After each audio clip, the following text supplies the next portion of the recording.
So, it made me think about, I see situations sometimes, especially in court cases, where you have parents that have children that are being booked for serious crimes like, drug trafficking or, assault or in some cases murder.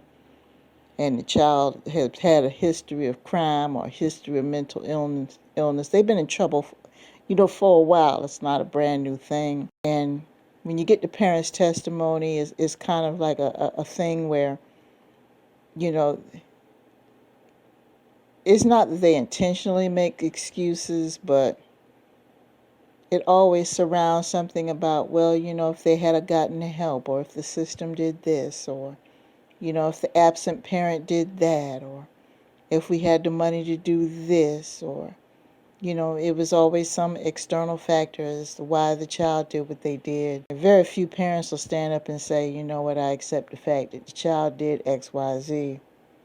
When they give their testimony, deep down they don't want the child to have to pay the price for what they did, or the truth is what it is. And then there's some cases, the parents will sit there and try to take the fall for the kid. That's hard to do nowadays, though.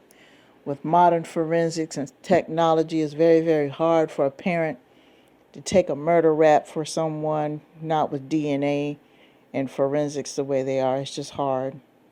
They're going to catch the perpetrator regardless. And you have some situations where, the parent just wants to take on full responsibility for the child.